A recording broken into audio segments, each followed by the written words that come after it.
It was a blistering summer day in northern Mesopotamia. The din of construction reverberated between the rugged slopes of a narrow valley, as engineers shouted orders and workers labored feverishly to complete the fortifications of Dara before nightfall. From a vantage point atop a hill overlooking the city, Flavius Belisarius, the Byzantine commander, orchestrated these urgent defensive efforts, fully aware that he was about to face a much larger Persian army that had just crossed into Roman territory. The Persian threat was imminent. This scene unfolded 25 years after the Western Roman Empire had disintegrated, with its legacy passed on to the Eastern Roman Empire, better known as the Byzantine Empire. The early Byzantine emperors harbored ambitions of restoring the old Roman Empire, but the early 6th century saw their geopolitical focus shift primarily towards their perennial adversary, the Sasanian Empire. Following the Anastasian War, a period of relative peace lasted for nearly 2 decades. Yet, historical enmities and the scars of past conflicts lingered, ensuring that preparations for the next confrontation began as soon as the previous one ended. Unlike its predecessor, the Byzantine Empire lacked the extensive military resources of the old Roman Empire but was formidable in defense. The Sasanians, on the other hand, excelled in cavalry warfare but struggled with siege warfare and breaking through fortified positions. To counter the Sasanian advantage, Emperor Anastasius I ordered the construction of a heavily fortified city at Dara.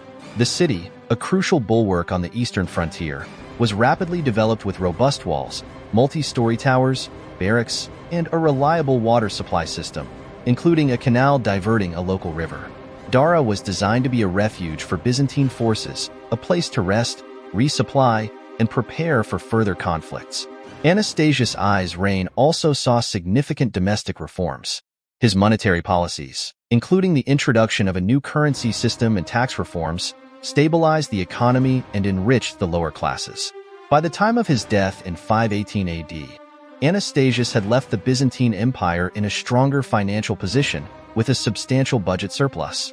Justin I, who succeeded Anastasius, continued these policies, further strengthening the empire's finances and maintaining a strong military presence in the east. He pursued diplomatic maneuvers to counter the Sasanian threat, supporting client states and forming alliances to create buffer zones. In Arabia, Justin supported the Axumites in their successful invasion of the Himyarites, securing strategic trade routes. He also sought to influence the Christian Iberian kingdoms and fostered Byzantine sway over Lazica, aiming to reduce Sasanian influence. However, Justin's diplomatic efforts were strained by the Persian king Kavad I's shrewd diplomacy. Kavad exploited the Byzantine fear of the Hephthalites, using this threat to negotiate substantial subsidies from Constantinople.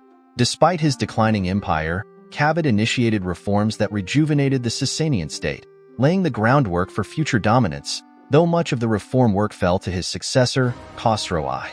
Tensions escalated when Kavad's negotiations with Justin over the adoption of Khosrow as a Byzantine prince failed. Proxy wars erupted, with the Byzantines supporting various fronts against the Sasanians. In Iberia, the Byzantines aided the Christian insurrection, while the Sasanians struggled with internal and external conflicts. As Justinian I ascended to the throne in 527, the conflict with Persia intensified. A series of battles ensued, with the Byzantines suffering defeats at Nisibis and Thebetha. The situation grew dire as Persian forces, bolstered by Kavad's capable commanders, advanced aggressively.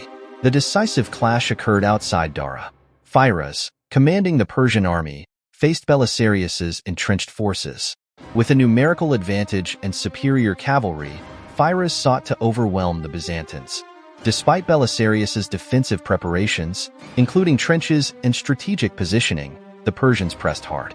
Belisarius's forces were significantly outnumbered and less capable compared to their Persian counterparts. The Byzantine commander utilized feigned retreats, ambushes, and defensive positioning to mitigate his army's weaknesses.